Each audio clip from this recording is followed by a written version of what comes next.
are delighted to see all of you here, and thank you for braving the traffic along with all of us. We're so pleased that you all have made it to join us this Friday evening.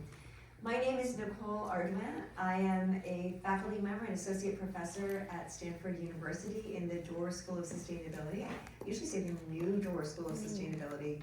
We opened in 2022, and we always wonder how long are we able to still say that we're the new school. It still feels quite new. So we are really thrilled. We're a school that's interdisciplinary and transdisciplinary in the work that we do, and one of our areas of interest is environmental humanities. And very interested in the lab that I run, the social ecology lab, in the intersection of science and arts. And so I was really thrilled when my friend Barbara asked me to join her for this event, and we'll learn more about Barbara's work in just a moment. So I am thrilled to be joining you this evening for this event on Salt of the Earth. It's artist talk here at the Brower Center. Before we begin, I'd like to start with an important acknowledgement that the Brower Center sits on the ancestral land of the Chichoyo-speaking Ohlone people. We pay deep respect to the Ohlone past and present, and recognize that this land was and continues to be of great importance to this group of tribes. We encourage you to learn more about the history of the Ohlone people and the important and engaging work of many indigenous groups around the Bay Area that continues to happen today. Now it is my great pleasure and honor to introduce our speakers for tonight's event. Barbara Boissevain is a California-based visual artist and educator whose work focuses on the impact of human activity on the environment. Nature's ability to regenerate and reclaim human-altered landscapes is a central theme in her work. Barbara studied painting at Parsons School of Design before earning her BFA from the San Francisco Art Institute and an MFA from San Jose State University.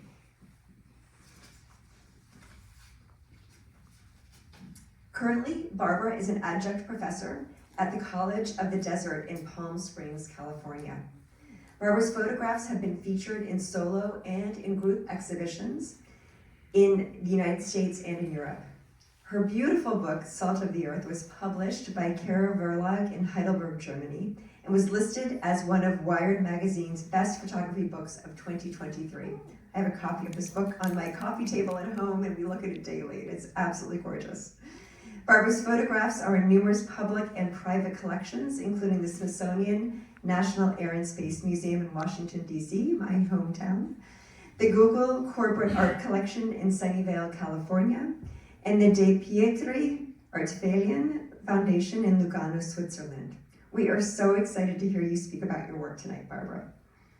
And Julia Sharapi is a PhD student in the Emmett Interdisciplinary Program in Environment and Resources, and a National Science Foundation Graduate Research Fellow at Stanford University. Julia's research focuses on how coastal hazards, particularly saltwater intrusion and sea level rise, impact coastal social ecological systems. So you can see why she's a wonderful person to have speak to this topic this evening. Julia seeks to bridge local knowledge with broader scientific conversations, fostering resilience for both ecosystems and the populations who depend on them. Prior to Stanford, Julia earned a master's degree in ecology and a certificate in geographic information science from the University of Georgia, and a bachelor's degree in environmental studies with a minor in chemistry from Gettysburg College. We are so eager to hear more about your work this evening, Julia.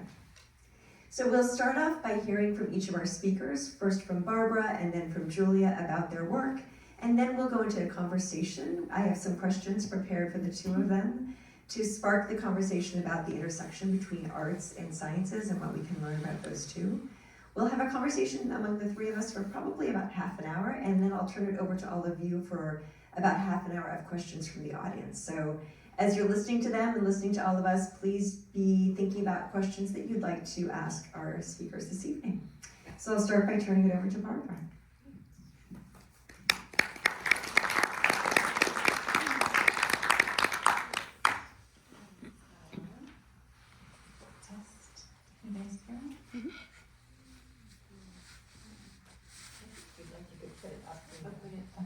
Is this working? Yeah.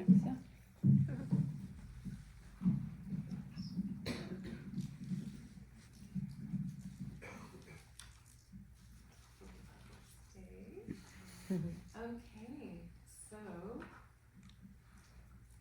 just want to say thank you for coming tonight, and thank you, Nicole and Julia. This was a real honor to present here at the Brower Center. I have presented here a couple times before, but tonight is very special because of my special guests. So very happy. Let's see. So one of the things that I like to open up with is that I am a Californian. I was born in the Midwest, but I came to California when I was about 5 years old, and this is kind of rare in the Silicon Valley, and I feel, I hold this memory of, how the valley has changed so much, and it's kind of almost like it feels like a burden or something that, I need to, something that I have to kind of maintain, this memory. And I remember when the South Bay had thousands of orchards where my sister and I played in as small children. And I would like to take a moment also to mention the Ohlone people were the first nation to live in the Bay Area and lived in harmony with this land hundreds of years before my ancestors set foot on the continent. Salt of the Earth began in 2010 when I looked down at the bay while flying in a helicopter to photograph a cement factory just 2 miles from my childhood home. I became interested in the factory after learning about clusters of lung cancer and birth defects in the neighborhood bordering its fence line. And you can see more of this Big Dirty Secrets series on my website. But what I'm talking about tonight is salt of the earth, and while flying across the bay, I discovered something quite magical and beautiful taking place. I was dazzled by the industrial salt ponds with their brilliant hues of orange and purple shimmering up at me from below. I was totally hooked visually, as I'm sure many of you understand. And they reminded me of Richard Diebenkorn's paintings, whose aerial perspectives abstracted the Bay Area's topography. I immediately was intrigued and began researching the history of these ponds. I was excited to learn that our baylands are being restored as a part of the South Bay Salt Pond Restoration Program, the largest restoration program on the West Coast that began in 2003.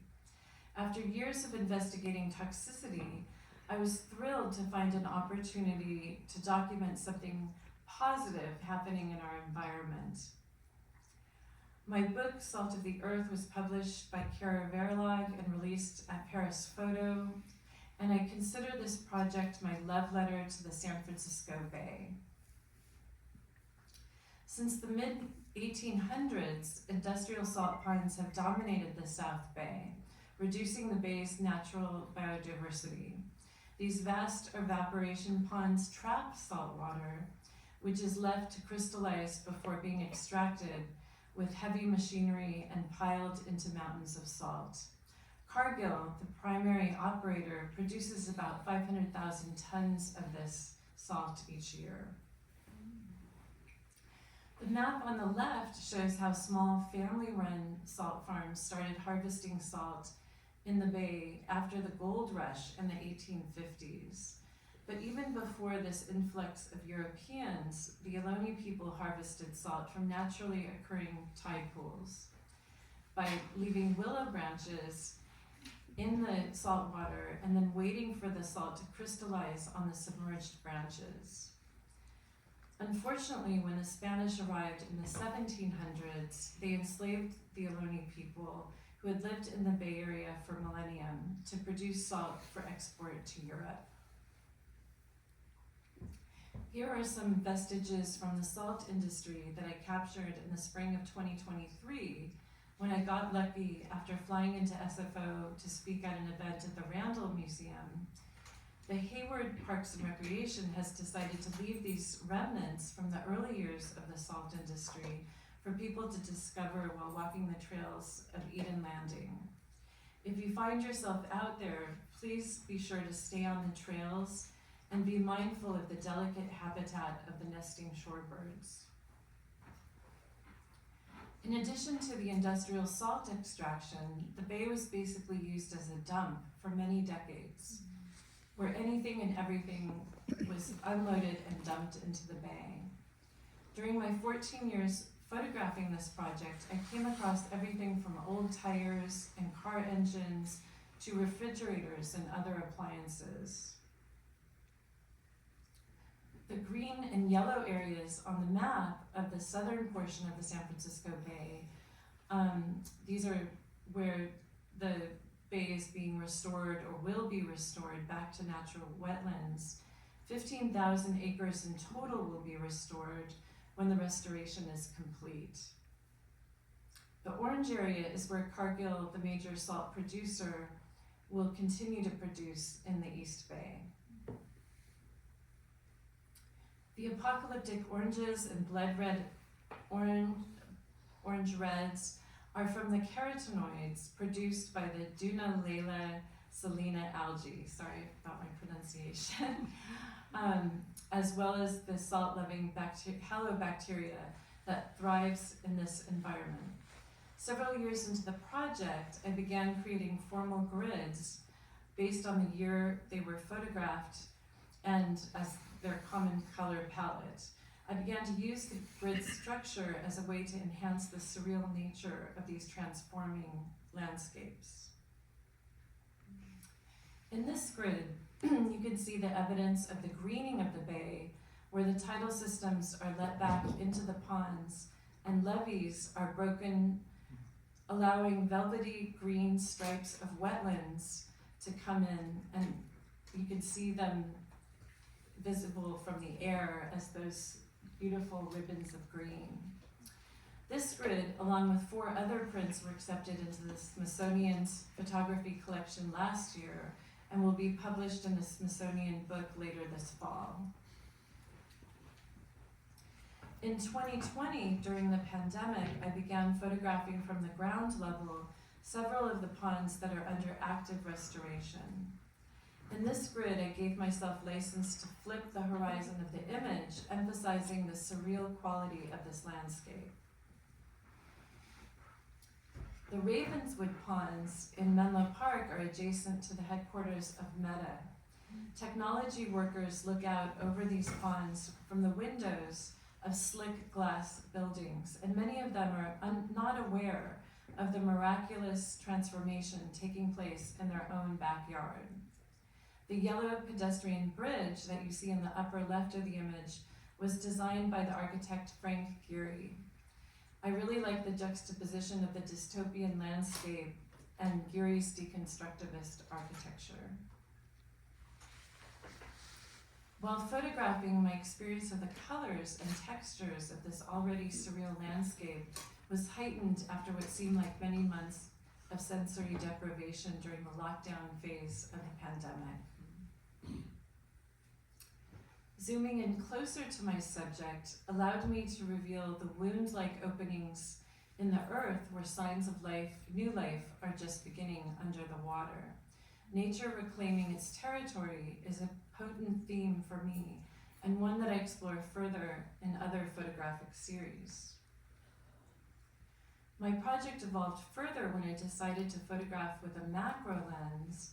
This image looks like it has ice or snow in the Arctic, but the saltscape is only a few centimeters high. In May 2022, I began photographing the Ravenswood Pond underwater, and I discovered a microcosm infused with hidden beauty and structure. Submerging my camera underwater reveals tiny brine shrimp swimming around the cavernous berg-like salt crystals. Within this immersed world, I was intrigued to find textures and patterns mirroring the ones I had captured photographing from the air. As the salt ponds are being restored back into tidal marshes, their biodiversity is exponentially increasing. This is an aerial shot of a restored salt marsh where I've included several examples of the wildlife that is coming back as a result of the restoration. These include jackrabbits, leopard sharks, and burrowing owls. Endangered species are coming back, as well as the western snowy plover, including the western snowy plover, the salt marsh harvest mouse. Through wetland restoration, communities have the ability to protect themselves from climate change and sea level rise. Nature has the ability to regenerate and renew when given the chance. What is happening in our bay can serve as a model for other coastal communities faced with the same existential crisis. I'm in awe of the fact that leaders like Dianne Feinstein had the vision to spearhead this project over 20 years ago, leaving an incredible gift for us all. This brings me to my most recent project, titled Oceans Not Mars, which continues my long-standing interest in environmental transformation by exploring the coral reef recovery in the Florida Keys, National Marine Sanctuary.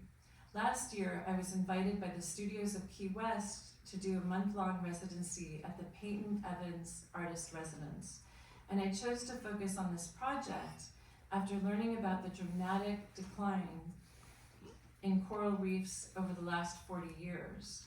Nearly 90% of the live corals that once dominated the reefs have been lost.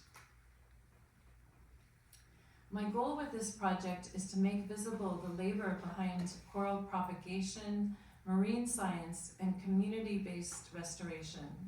I was drawn to what's happening beneath the surface of the Florida Barrier Reef, where researchers are working to revive coral species damaged by repeated climate-driven events.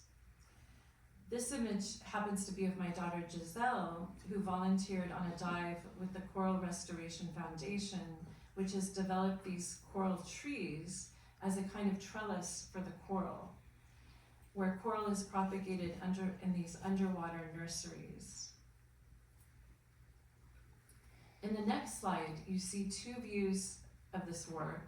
On the left is a close-up of a diver gardening underwater, brushing away algae and bivalves that can smother the coral. On the right, the scale becomes clear, a diver suspended in the nursery, surrounded by rows of man-made trellises. These coral nurseries can stretch across areas the size of football fields, 20 to 30 feet below the surface, where propagation happens in vast empty tracts of sand. While working on the project, it became really important to me to be able to communicate why this restoration is so necessary and why coral bleaching is happening around the world.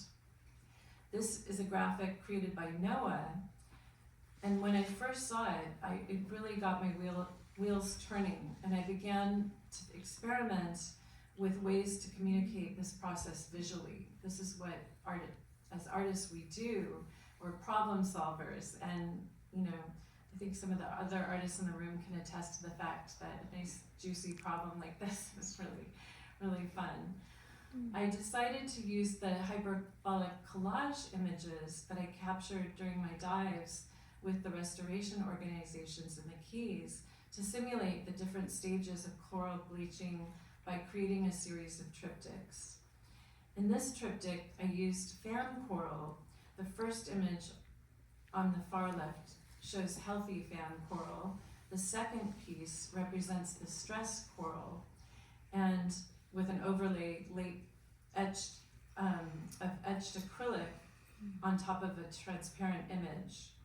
And then the third image represents the ghost coral, where the coral is completely bleached after the coral and reef have died. For this, I removed the color transparency, and only the etched laser cut image is left in the sea of blue. I do have an animation here, but I think it did not come out. Oh, there it is. You guys see it? Oh, wow. don't know if it's gonna, if I click on it, oh no. Let's see if we go here. I might have to, there is an animation, but I'll have to show it to you on my website. I'm sorry, guys. In the third piece in the triptych, the shadow created from light projected through the etched plexi becomes an important element in communicating the fragility and loss that these coral species when they become ghost corals. The laser cutter was a new medium for me, and I worked with artists and fabricators down in Palm Springs, where I live currently, using a lot of trial and error to get the results I wanted. So it is, it was very interesting to, think of the laser cutter as a photographic printer and try to get the resolution and the, some kind of tonal value in there, and it was quite fun to play with.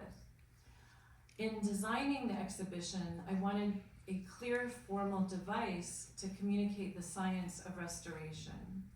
I developed a series of didactic circles paired with captions and citations to help convey the science and ecology that the viewer needs in order to understand this complex issue.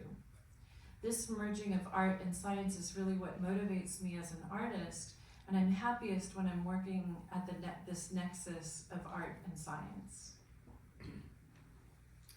These circles were made from compositing many images layered together in Photoshop, and to me the captions and citations that go along with the circles are just as important as the visual component. And these circles are a way for me to highlight this information. Here's is an excerpt from the caption for the image on the right, and this circle is about ocean acidification and coral. And I wanted to communicate how the ocean generates approximately 50% of the oxygen that we need, absorbs 30% of all carbon dioxide emissions, and captures 90% of excess heat generated by these emissions. It is not just the lungs of the planet, but it is also the largest carbon sink, a vital buffer against the impacts of climate change. One of the most exciting things for me as an artist is when people give me feedback that after seeing one of my projects, it gives them hope, which I believe we can all use in a large dose of right now. I cannot tell you how extraordinary it is to see these restoration sites in real life, which look like something out of a speculative science fiction movie. The image on the right is of a boulder coral outplanting where a structure called a coral plug is placed directly onto the reef, a technique that allows for restoration of coral species like star and brain corals to propagate more efficiently. The image on the left is another type of coral tree also used to propagate star coral. It was really inspiring to discover that there are dozens of organizations working on coral restoration in the Keys, and the two that I went out with are iCare and the Coral Restoration Foundation. But there are hundreds of these organizations around the world right now doing coral restoration. And to learn more of them and donate, please use the QR code there. And currently, only Salt of the Earth is available as a book, as a standard edition book and collector's edition book. But stay tuned, and hopefully Oceans Not Mars will be available. So, and this is the QR for Salt of the Earth, if you're interested. There we go.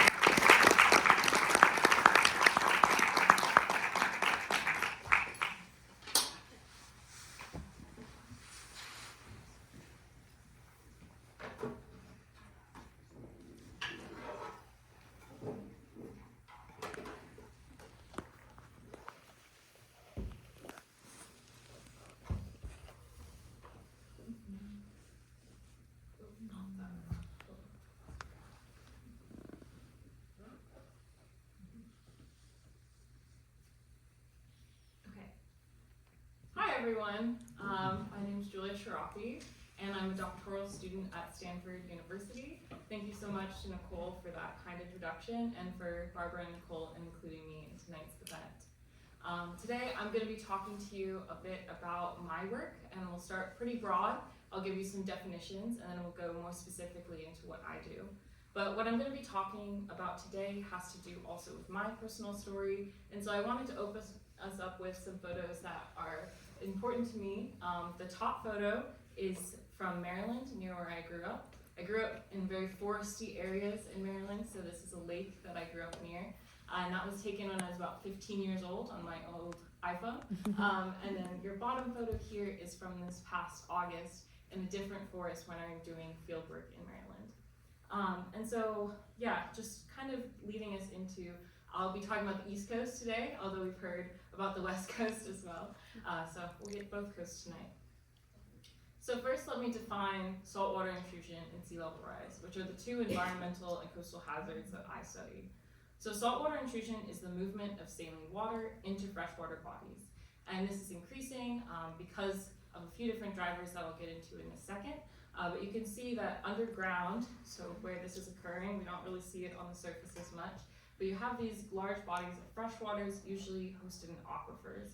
And then on these coastal margins, you have salt water from ocean water that can creep in over time due to different things that include sea level rise, storms and tides, drought, and water management. And so that's things like in California, we think about groundwater pumping, as well as connectivity of different water bodies. And all of these can lead to increased salinization. And salinization of our freshwater can lead to a lot of different problems. Some of them are listed over here. I won't have time to get into all of them today, but just so you know, we'll be coming back to coastal forest loss, yield declines, and some about marsh migration. But saltwater intrusion works in tandem with sea level rise, and sea level rise has been increasing. In this graph on the left, you can see from 1993 through the present, there's been a pretty substantial increasing trend with an average of 3.4 millimeters per year. And what I want to highlight though in the map that's on the right that you see on the screen is that sea level rise is not uniform across the landscape on the globe, but this is a map of the US. So for example, I can highlight these three areas. You can see that it is rising here in the Bay as well, but places like Louisiana are facing really, really intense high levels of sea level rise. And then in Maryland, in the mid-Atlantic region as well, over on the East Coast, you can see there's also pretty substantial sea level rise. Coastal hazards threaten wetlands. So saltwater intrusion and sea level rise can impact wetlands that are areas where water covers the soil or is present or at near the surface most of the year. And wetlands are really important ecosystems. They provide a lot of ecosystem services, which includes carbon storage. They provide habitat for lots of fish and wildlife. They can also help with water quality, and they can protect us from other environmental hazards, like lessening impacts on communities from things like hurricanes. And when you think of wetlands, we probably all think of different things. I'm going to show a few examples. But when I think of wetlands, I actually think of swamps. In Maryland, we have a lot of swamps. So this is from Battle Creek Cypress Swamp that I grew up near. But there's different types of wetlands that happen across both coasts. So there's mangroves, salt marshes, pine savannas, riverine floodplains, coastal forested wetlands, and sawgrass. And each of these different wetlands have their own unique characters, and so they're kind of fun to visit in different areas. And their different characteristics have to do with the different geography and soils and hydro connectivity that happens in these different regions. But what happens to these wetlands is that they're really vulnerable due to climate change. So coastal forested wetlands, for example, can undergo salinization and be turned into salt marshes that ultimately undergo erosion and become open water. So we're facing these huge losses of land in our coasts. And coastal wetland losses will likely outpace new formation. So this graph on the screen here has the current coastal wetland area on your x-axis and the available area for coastal wetland migration on your y-axis. And each of the points on this graph represents a coastal watershed. And so you see in this green area, any dot above that one-to-one line means that that watershed is gaining wetlands. but any dot below that 1-to-1 line means that we're losing wetlands. And you can see a majority of those are in that losing wetlands category. But now, transitioning a bit, we've been seeing a lot of pictures that don't have a lot of people in them, but obviously people live and benefit from these ecosystems. So I want to talk a little bit about that as well. So when these areas are becoming open water, the marsh plants themselves don't just subside as well, some do, but some of them also migrate inward. And so you can see them start hitting things like agricultural soils. And so when salinization is occurring on these coasts, salt water can actually intrude into agricultural fields. And when you look at these photos, you might originally think they're sand. They look pretty sandy, but this is actually salt. And this is really problematic for soils. It leads to yield declines. And this is something that's happening in a lot of coastal areas where coastal agriculture is occurring, including Maryland, like I said, we're gonna come back to. And a lot of work has been done on how saltwater intrusion and sea level rise is impacting agriculture. But the other thing that a lot of agricultural workers focus on is forestry. And in Maryland's Eastern Shore, where I focus, people manage both agriculture and forests. And agriculture is a little bit more adaptable, a little bit more flexible because of the annual crop cycles that it operates on. Whereas forestry usually is decades of planning, so it's way less adaptable.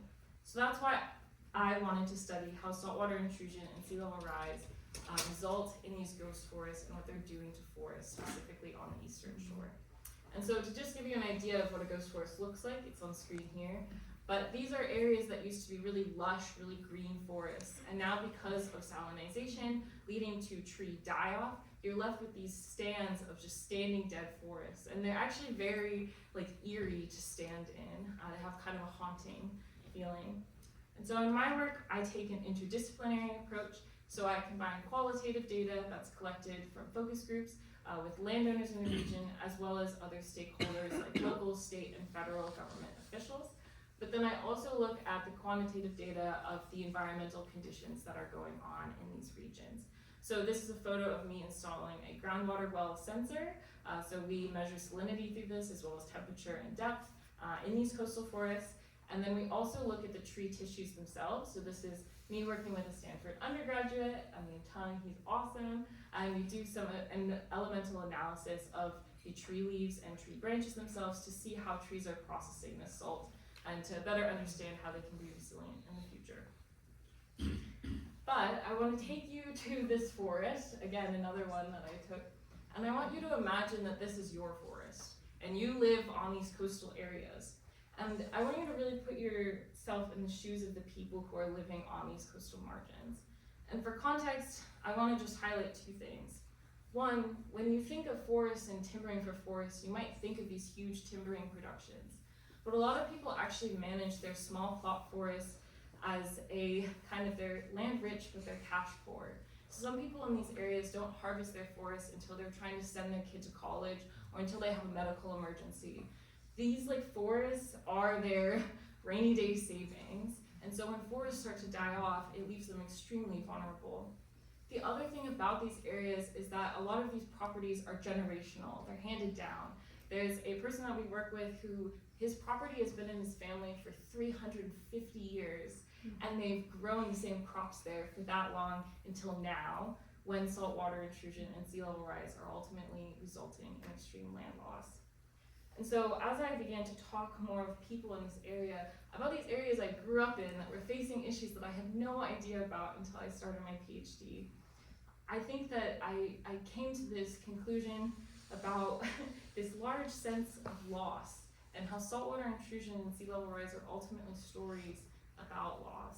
And I think it's pretty well summed up in a focus group participants' answer when we asked them what they were most concerned about in the future regarding this forest. And she said, pretty much losing it. We love our forest. I think everyone here does. We wouldn't be here, and the biggest concern is keeping and having our forests.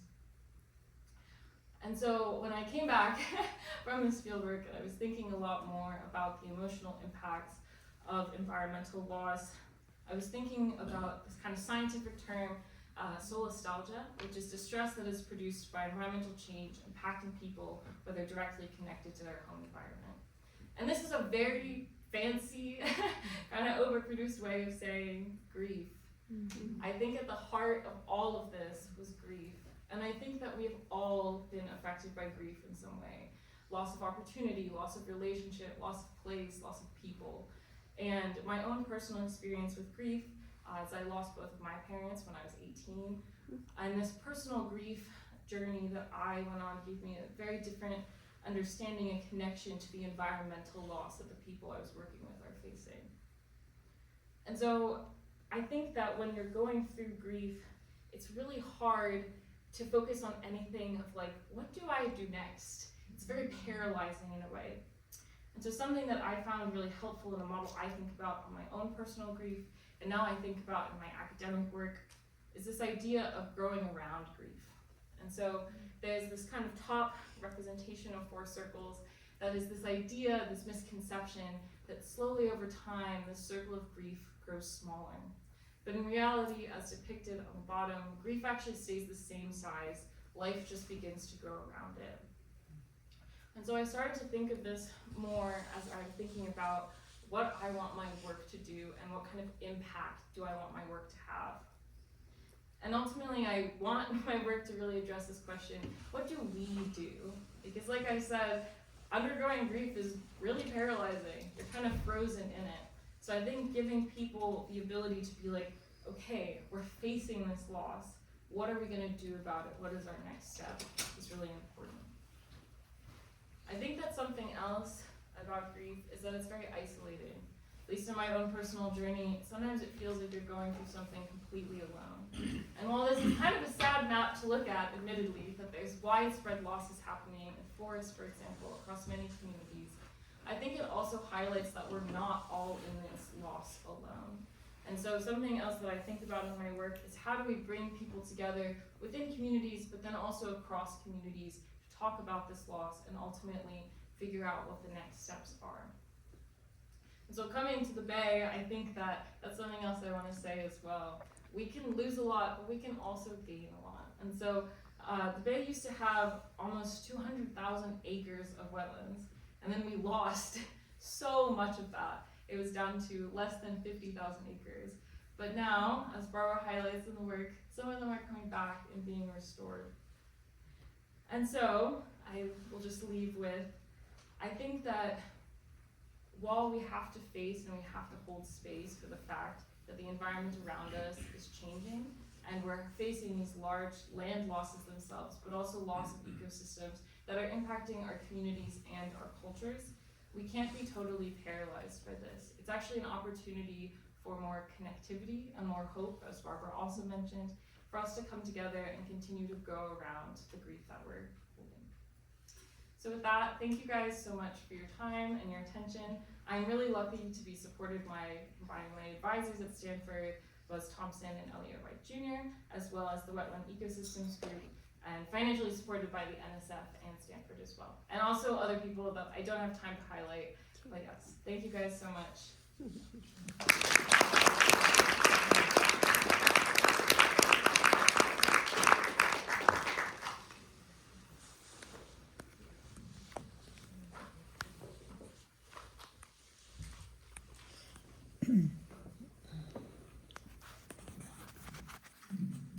Thank you, Julia, and thank you, Barbara. That was so moving.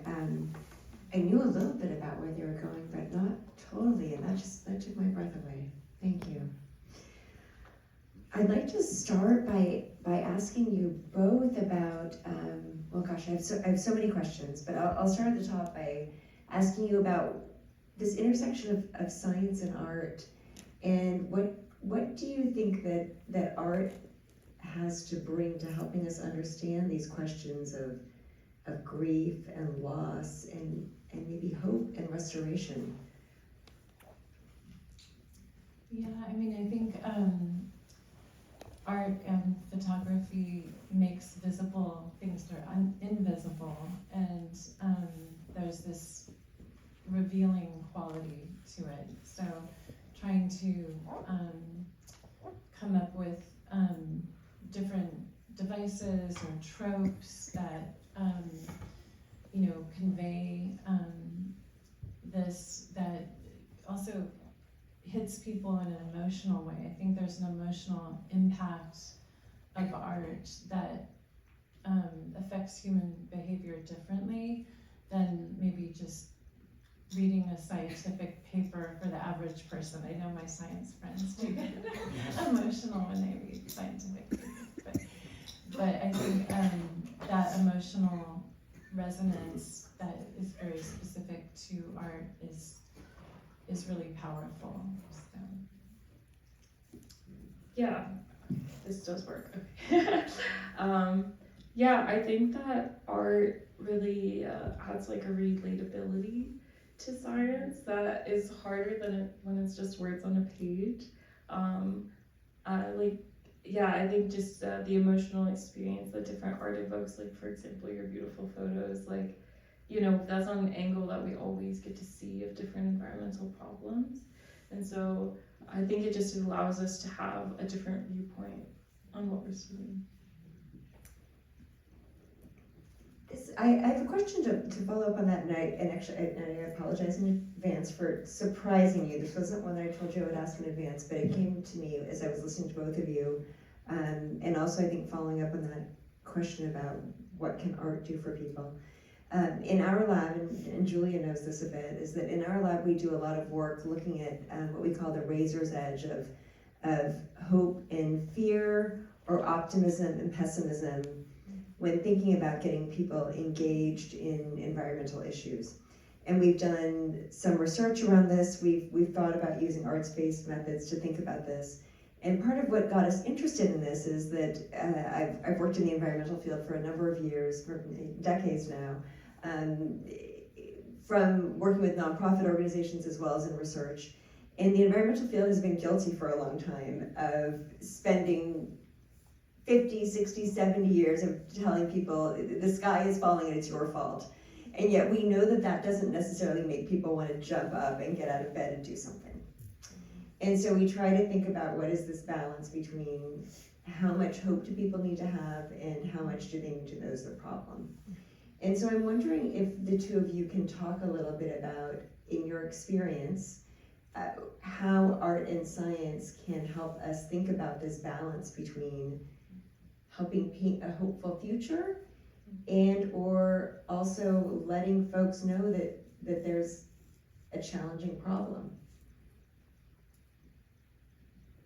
Yeah, I thought a lot about that with, for a long time I was trying to choose what to focus on in the environment, and there's so many issues. It's, it can be very, very difficult to figure out how to move forward. And I found after photographing, for example, these Superfund sites, my initial work in the environment was Silicon Valley's Superfund sites, and then also extraction, mining in Cupertino, and it just was very dark, and it is dark, and so when I found that there was this restoration happening, and we could kind of turn our focus a little bit towards that, it really helped me as an individual, and I felt like, okay, maybe this is what my viewers need too, and also with the Oceans Not Mars, the coral restoration, I had no idea the magnitude or the just how large that restoration is, and that it's happening now everywhere. When I was posting some of the images on Instagram this summer, I had friends in different parts of the world, one in Micronesia and they were sending me images of coral restoration happening in all these other places. So I think we have a lot of people that tell us, or there's a lot of mechanisms in our society that tell us that we are disempowered, but I think we can really change the narrative, and all of our actions do add up collectively, and I just choose to believe that. So. Yeah, wow, that was really beautifully put. Yeah, I think I have probably less experience thus far integrating art as much in my science. But a method that actually I think your lab talks about a lot is photo voice methods. And a photo voice, for context, I'll try to explain it, is kind of people going on and having participants taking photos of the different landscapes that they're in to answer different research questions. And so it's the idea of kind of speaking through photographs. And I've read different papers about that, and I find them very engaging because it's allowing people to really show you actually what they're seeing and what they want to highlight in their own lives. And so I don't know if that will happen for me necessarily in my doctoral degree, but it's always a method that I've thought using more of, because I think something that my advisor said to me too before about like empathy is I think sometimes we take empathy and we're trying to put ourselves in other people's shoes, which is always admirable, but we still hold these biases and assumptions about what their experience is. And so he's always just like, the best way to know is to ask someone. And so in methods like that, where you're really capturing what someone is seeing and feeling more than just maybe assuming what they're going through. I love that response, Julia. And I'm wondering, since I know you and Elliot, your advisor, have spent a lot of time in the field relatively recently, wondering if you've seen any inspiring stories about, or what you've heard from folks in your field site about what actually has gotten them engaged in taking some kind of place protective action, or something positive for the places where you've been working, if you've seen anything, any success stories. Yeah, I think some more of the success has been on the agricultural side, because again, there's been more kind of work done there of people trying to plant different species that are more salt tolerant in these areas, but also people being really creative with adapting, because I think a lot of people are losing revenue streams through agricultural losses, through forestry losses. And so, for example, there's this one awesome homeowner that we work with who was just like, yeah, I'm just kind of doing everything. So she opened an Airbnb, she started doing baking classes, and I think that one thing she noticed was just like it made her a lot more engaged with her community, because she's trying to just open up these new streams, but it's made her be like, well, what do I find fun and what might my community find fun? But I think these are still areas where people are still learning what to do. And I think that one of the reasons that we actually chose focus group methods for the work that I'm doing in Maryland is because we wanted to create intentional spaces for people to talk about these issues. So something that I found, I guess, in my own work successful was actually just holding focus groups and holding space for people to talk about these losses in really direct ways. And so I got some emails actually after we had some of them from people who were like, I didn't know that other people were going through the same thing as me. And I think they felt embarrassed and alone and like, oh, I'm doing something wrong, as opposed to like, actually, this is an issue that's way bigger than what I am alone. And so I think as we're trying to do more community engagement in this area, having more intentional spaces, I hope will lead to success. Yeah, I'm hearing a really strong message from you about the importance of connection and community and coming together to be able to solve these problems collectively, which again, that's something else we do a lot in our lab, is looking at kind of collective action rather than only individual action. So thank you.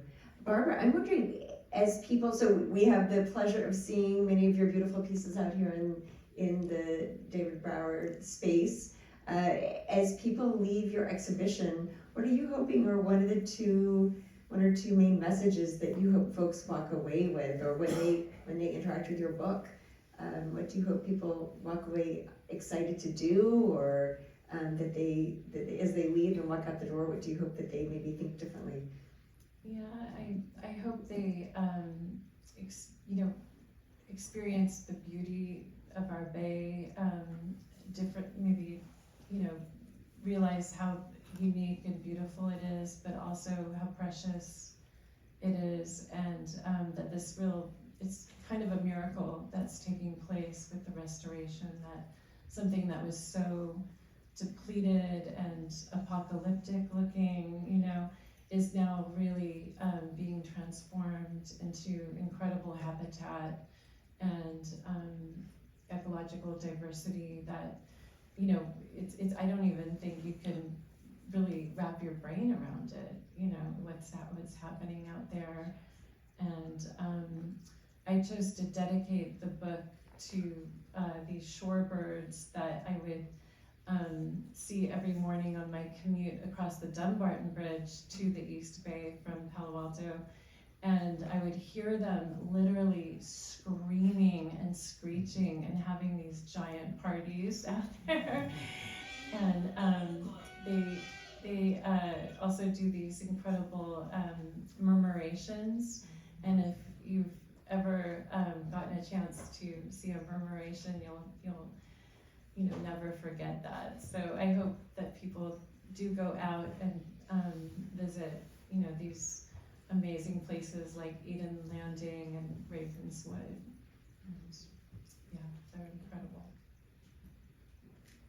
I might pick up on this comment about the excitement around restoration and tie it back with maybe some takeaways from Julia's work, and thinking about this work and not talking about it in a passive voice, but recognizing that it doesn't just happen, right? That people make this happen, right? Certainly people are the cause of these environmental challenges ultimately. I mean, this saltwater intrusion and these issues are happening because they're human caused issues. And the restoration efforts happen because of the dedication and the activism and the commitment of people, right? I mean, I think it's actually beautiful that we're sitting in the David Brower Center, right? Someone who dedicated much time and passion and energy to environmental activism. So I wonder if the two of you have comments on, rather than talking about this in a passive voice, like how does this change happen, at least in your experience or what you've seen or in the places where you're working?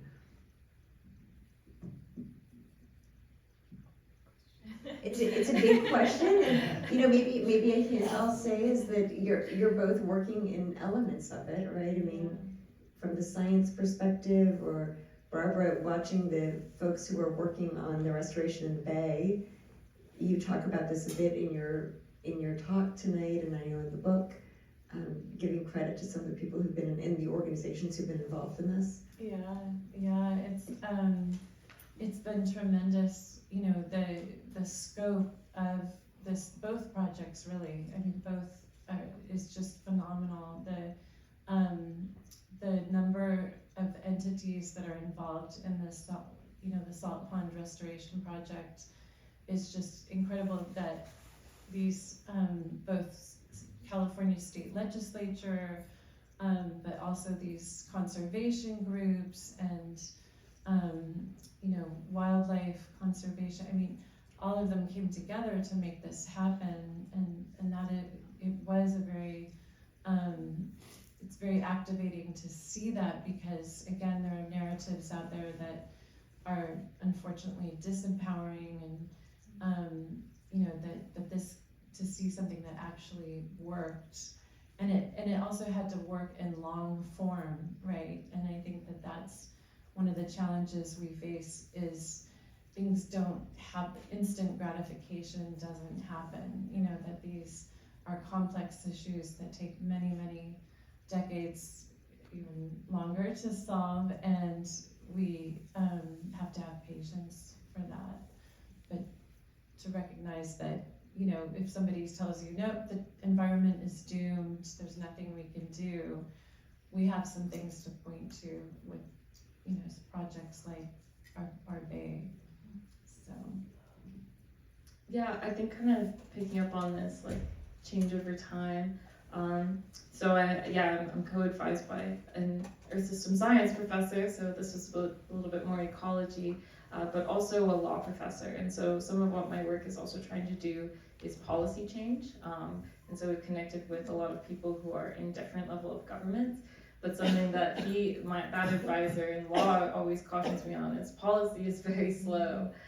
Even if people are very open to it or really want to know what to do next or create helpful policy, that definitely does not happen overnight. And a lot of it is like right place, right time. And so, you know, he talks a lot about creating moments or finding the right moments that you can really feel like, okay, this is what's going to help in these ways.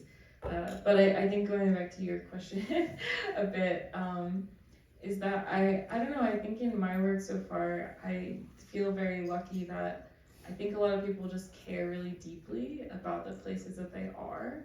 And it's been way more this question, I mean, across people in very, very different positions, it's always been this question of like, what should we do? Like, what are we supposed to do? Because we've never faced this kind of problem before. And it's a lot of people who are really scared and scared of doing the wrong thing, the right thing, and like what that looks like on a grander time scale. I mean, especially those who are working to serve other people and communities around them. And so I think that's something that like we've tried to do in some sort of conversation is one, get people talking to each other about like, oh, I tried this, have you tried this? But then also just understanding that like there is a lot of uncertainty and we have to be okay with sitting with some of that. And there can't be a right or wrong answer. There's a, we're gonna try this, and if it's not going well, then we're gonna not try that anymore, we'll try something else. So I think flexibility is really important. I have a lot more questions I could ask, but I'm going to limit myself to 2 more questions, at least now, and then I will turn it over to those of you in the audience to ask some questions. I have one question that I added because I couldn't help myself. My area of research for a long time, and really my passion is around thinking about sense of place and connection to place. And I was so excited to hear both of you touch on that in your talks. And I would love to hear you muse on that a little bit more, especially kind of in dialogue with each other. I mean, Julia, you were just touching on that again. So for a moment of background, my work has really been looking at how do people and under what conditions do people form these deep connections with place, and when does that motivate people to take place protective behaviors, and when doesn't that? We kind of have this assumption that people always care about a place, and if you care about a place, you take action to protect it. And yet we see all the time that's not necessarily happening. And so it's really interesting to think about under what conditions does that place connection happen, and does it actually lead to place protective behaviors? And so Julia knows this from participating in our lab, that we think about this a lot. And then kind of like, what are some of those mechanisms or these opportunities that we have to enhance this connection to place? And I think we see some examples from that in your work, Barbara. But I'd love to kind of toss that to both of you to muse on that a little bit, because both of you touched that. And also, I just think, I didn't know that you were going to bring up solastalgia, but it's funny, I actually wrote that down in my notes here before you even brought that up, because I also thought both of you touched on that. And that's such a beautiful word, and anybody who's interested in that, I mean, there's quite a bit of writing on that. It's a really interesting concept. And it's this idea about grief for a place that we remember existing. And the interesting thing about it is that some people have even talked about it as being grief for a place that never actually did exist, right? The idea about thinking about a place that maybe just existed in your imagination or in your mind, or this kind of romanticization of a place that once existed. So it's a really interesting concept in philosophy, if anyone's interested in looking into that more. All right, I'll stop there now and turn it to the 2 of you to kind of muse on connection to place and in your work in that light. Yeah, I guess, I at a certain point growing up in the Bay Area, I realized that most of the people in my life were from other places, and that I was unique in Silicon Valley of having grown up there and staying there for most of my life. And I felt a responsibility to be kind of the keeper of this history. And it just kind of hit me, I think, about 15 years ago, that it was important, because I do really love, I feel like it was a gift that my parents brought me from the Midwest to California when I was really little, and you know, I think it's extraordinary for many, many reasons. So I want, you know, that there's a transient nature in Silicon Valley of a lot of people that are there. It's the gold rush mentality, actually, that has continued to today, and it's very destructive in many ways, and I don't want to go down that path, but, you know, but this idea that you could just exploit, you know, and not take responsibility for your actions. And I think I just really wanted to, you know, hold that history for people, and that's why I started investigating, you know, these different sites around the Bay Area. Yeah, I mean, I think maybe I have a similar issue story about where I'm from in Maryland. My mom grew up moving around a lot, and so when she had me, she was like, "We are never moving." So I actually lived in the same town until I went to college. So I have a pretty strong sense of everyone who lives there and everyone's business, and you know, everyone knows everything. But as I showed on the photos earlier, I also grew up in this really, really green city, surrounded by a lot of trees, a lot of forests. And so I think there's a lot of place attachment there in that town. But then I think thinking about sense of place maybe in my own work is interesting because it's a lot of older people, I think, on the Eastern Shore that are continuing to live there and try to do agriculture and forestry activities. And so some of the focus groups that we had tended to be people who talked about that they understood that these losses were occurring. But when we kind of were asking, like, well, would you ever relocate? Would you ever move? They were just like, no, this is forever going to be my home. I don't care if the land is like literally under my feet is going away. I lived here and I will die here, and that's who I am and where I am. And so I think there's a really strong sense of place attachment in the areas that I work. But I think, like you said too, of just like you might assume that might lead to very specific actions, but I think it can also lead to, in some ways, to inaction of just kind of like, this is going to happen, and so I'm going to let it happen. And you know, we see both sides of the spectrum. That is such an interesting point, and anybody interested in talking about that afterward, I'd be happy to talk about that more when we find a lot of that in our research. Especially a lot of the work we do is looking at these kind of different dimensions of place, which contributes to the types of actions that people take. So more about that later.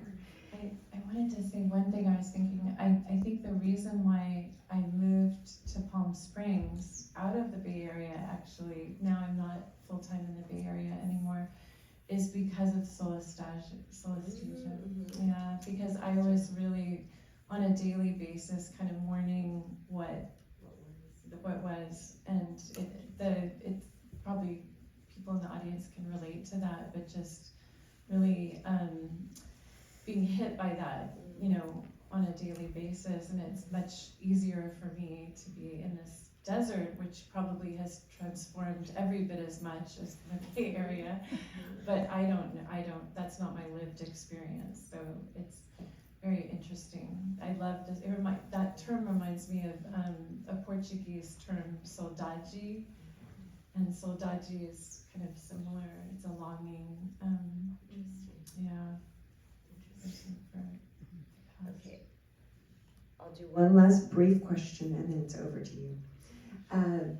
So this will be a happy question, which is when you think of a thriving, let's say, we could say a thriving Bay Area, or Julia, where you work, say thriving Eastern Shore, what does that thriving future look like to you? Thriving 10 years, 20 years in the future.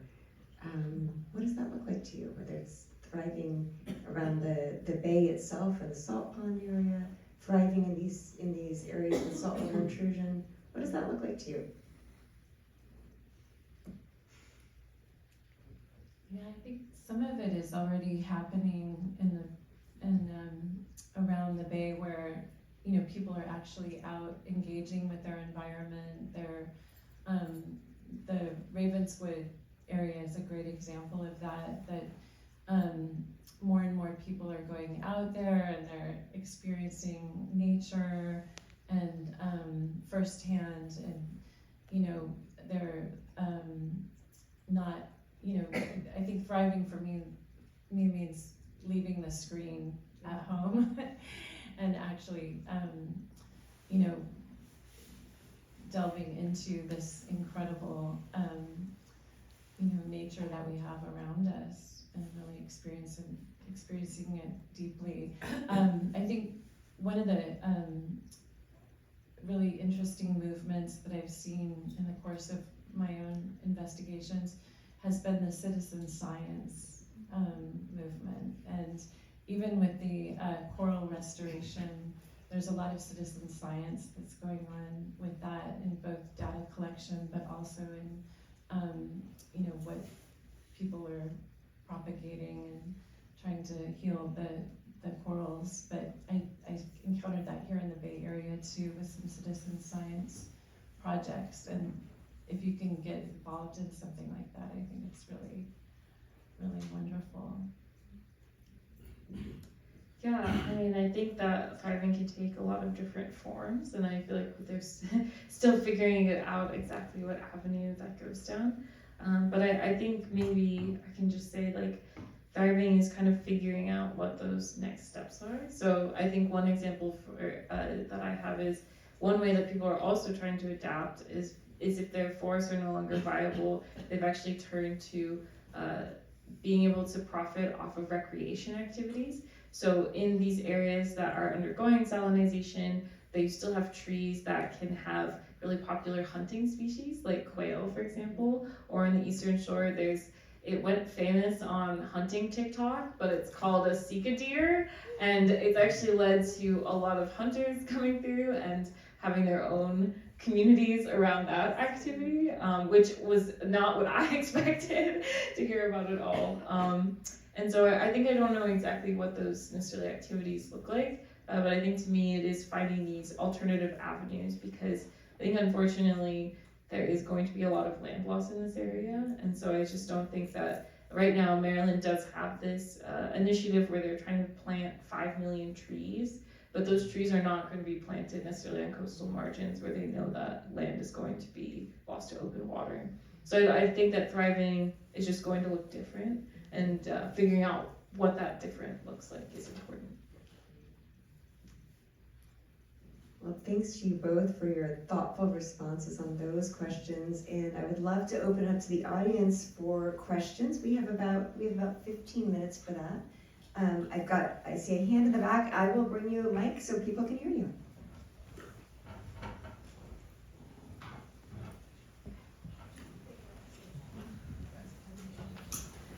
Thank you so much for sharing your thoughts, and for the coral forest and reef really spoke to me personally. I have a question actually for both of you. Are you currently using AI or artificial intelligence to analyze the data that you're collecting? Because I feel like there is so much data collected that with the use of AI, there could be potentially ways to figure out a creative or fast or cheaper ways to either restore that the land or corals, or figure out the way to repurpose those lands. Do you know of any projects that are currently using that data, or maybe using it yourself? Yeah, I have not used AI in the making of my art. I've stayed away from that. But I do think, there is in the data visualization area, when I've talked to scientists, and I can't think of anything specifically offhand, but I know that doing modeling, of future, I think the data visualization is something that's being used quite a bit. I don't know, but you could speak much better to that. Yeah, I mean, I personally don't use AI in my work right now to process any data, but I will say that saltwater intrusion is really hard to detect, and so one of the biggest issues when studying saltwater intrusion impacts is not always knowing where it is or where it's moving. And so while I haven't personally used it, I know there have been different efforts to use aerial imagery from things like remote sensing and satellite images to basically predict and look at areas that might be undergoing saltwater intrusion that people can then ground truth. And that's like a much faster way of looking at that than maybe traditional methods, which is basically having to just go out and guess. So I do know it is being used in some of these predictive kind of ways. Yeah. I was thinking more of a, if you know already where it is, maybe AI can help to figure out how to fix it. Or Maybe, pass yeah. away. Yeah, no, I don't know. I think that it depends a lot on what the communities themselves, what's like available to them. But I mean, for sure, like I would have to think about it.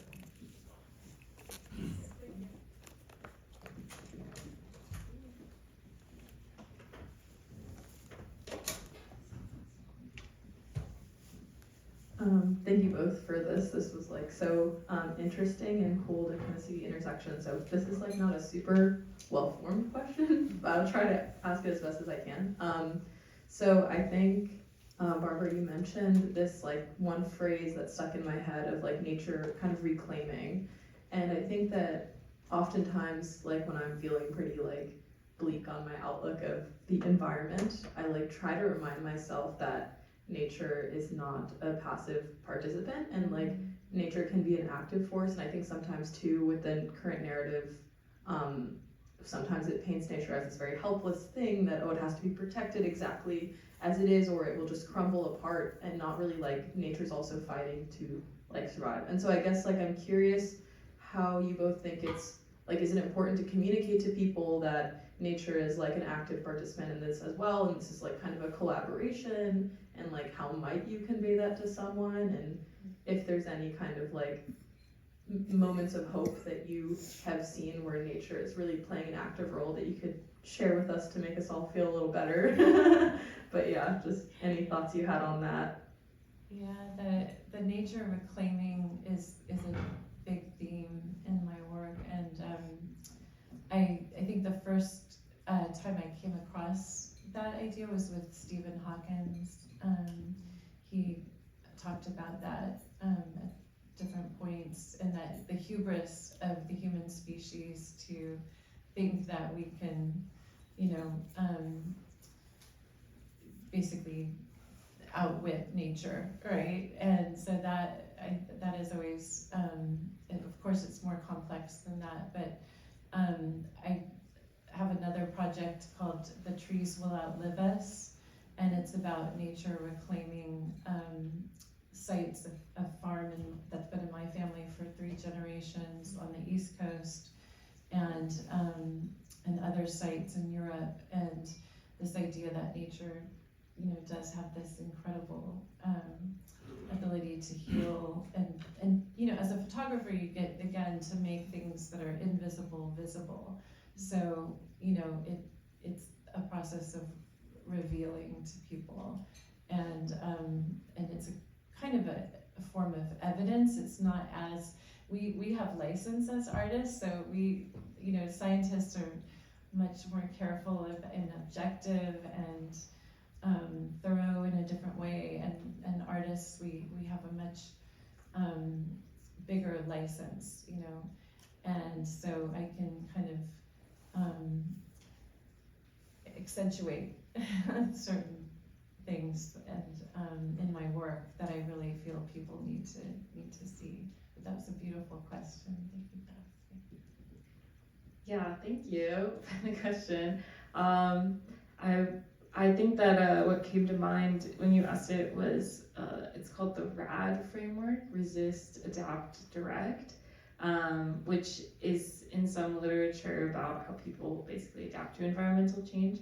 And so in my specific work, when I think about rad, I think, about working with nature versus not. So for example, with sea level rise, one of the like resisting things that people sometimes talk about is the building of seawalls, like hard armoring our coasts, but oftentimes the sea just goes over them or completely erodes them. Whereas like direct, which is on the other side of that, is more like maybe you're like, well, probably this is going to happen, so I'm going to move inland, or I'm going to make area, I'm going to build different plant, or have different like plants that might be more natural and can build against it. So I don't think that totally answers your question. Sorry about that. But when I'm thinking about like, oh, it's more like instead of resisting and not working with nature, it's about how do we work with nature as nature is an active participant in what's going on.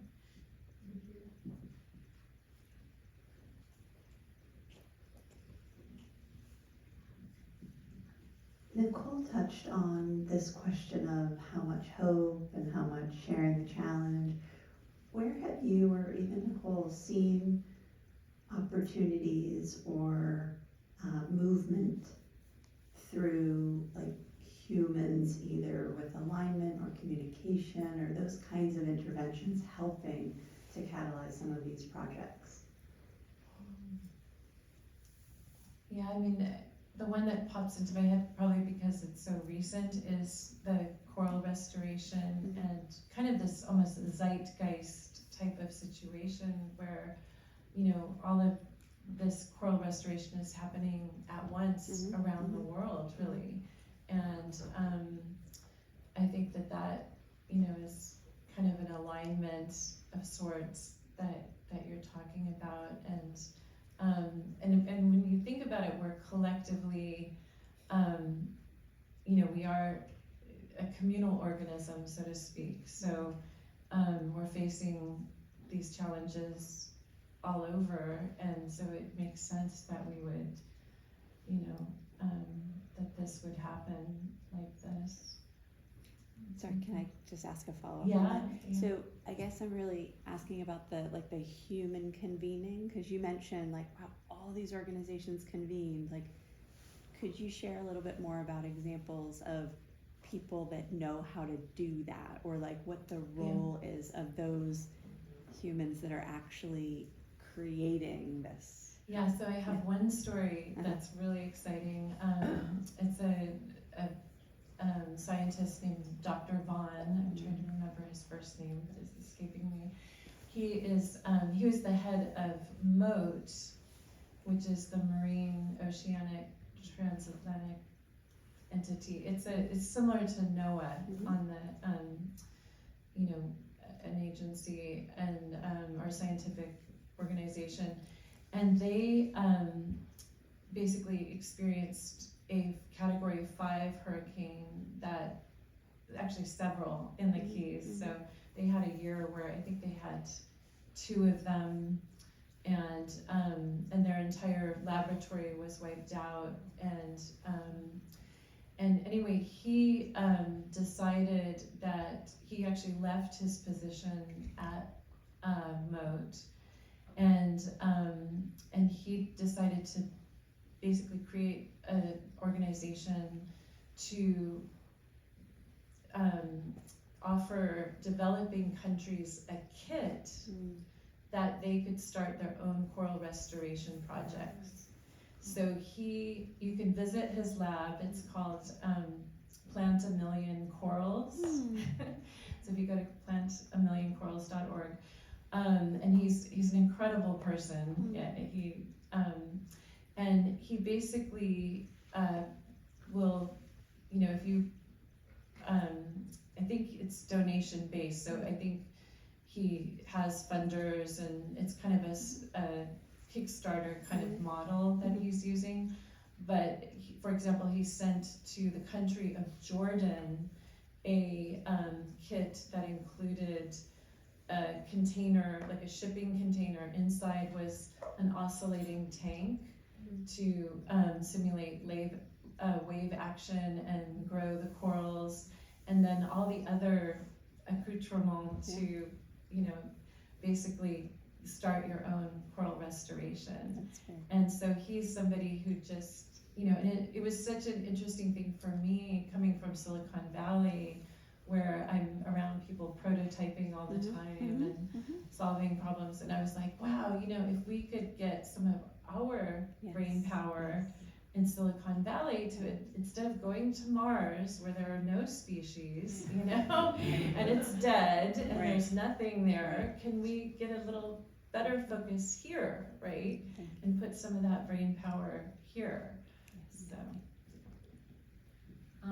One example I can give you, and I can look up more specific details later if you're interested and send you something, but last May I was in Louisiana and we got the chance to meet with a tribe there that underwent forced relocation due to sea level rise, and they were talking to us about how they've been in contact with another tribe that's actually in Alaska that also underwent forced relocation, and basically how they were putting together efforts to sue their respective forcers, but how they were sharing resources back and forth. So these are two very different geographic areas that underwent something really similar.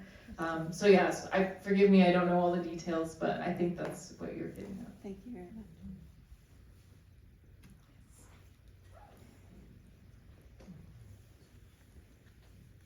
I have a question about age demographics. I'm not that familiar with this venue, but we've got quite an older crowd here. And, when my son was 5, Oakland Unified School District showed the whole school the inconvenient truth. So at 5, he was very sure it was over. And now he's 30, and, he's grown up his whole life with this certainty that he's kind of doomed and everybody's kind of doomed.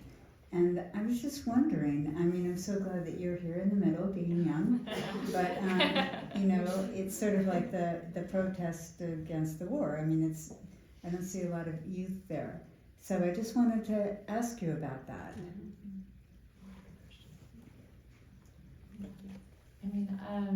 One thing that comes to mind is Jane Goodall's documentary. If you haven't seen that, she recorded it before she died, and she really addressed this, this idea that we have to really help our younger generations embrace hope, that this is really not okay, that, that people are growing up and feeling that things are hopeless. I think, as an educator, my students are naturally very hopeful and excited, and I think they just experience reality a little differently from us. For them, reality is much more real on that screen than in this room, and that's something hard for me to understand as a parent. It's hard for me to understand as a just as an older person. But it is a different way of being in the world, and they do have, there's a level of activism online that they're participating in, and but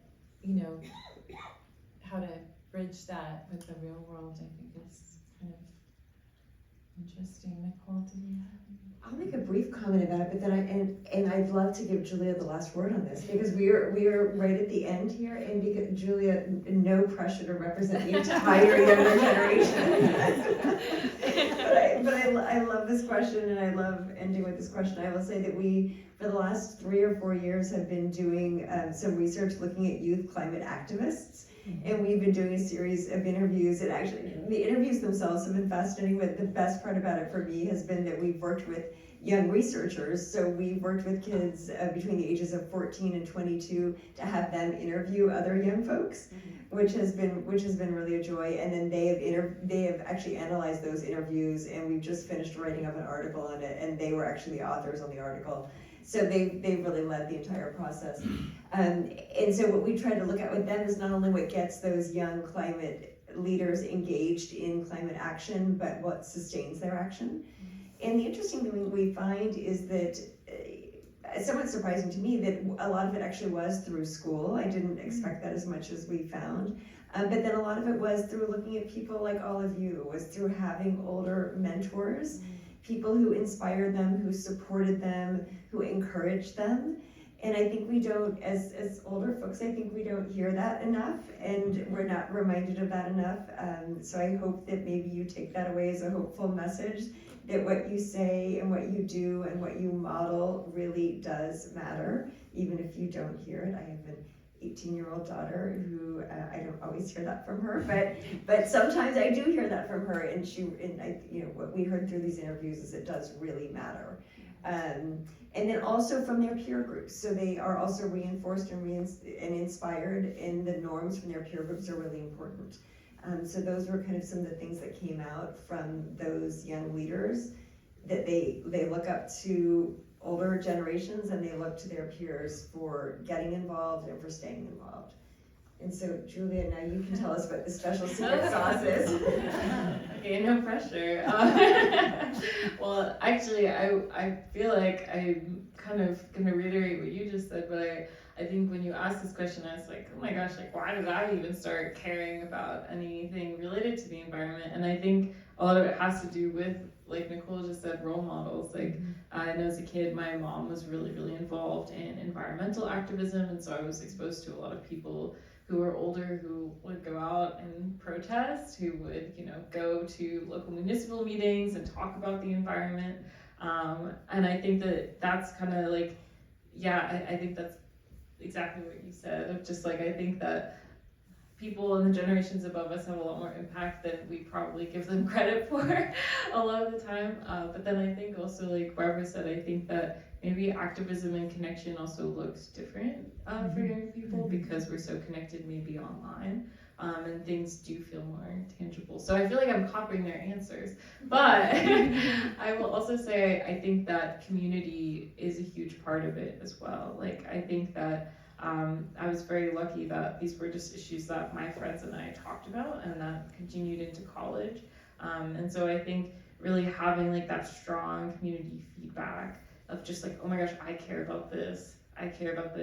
Do you want to go do something about that? Or do you want to organize in some sort of way? And so, having leaders by example and by having community reinforcement is really important. Thank you.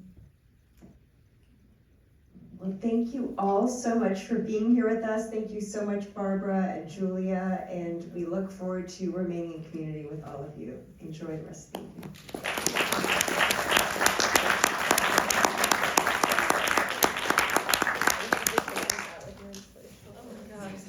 Thank you for setting me up there. That's a hard question. Can I do it?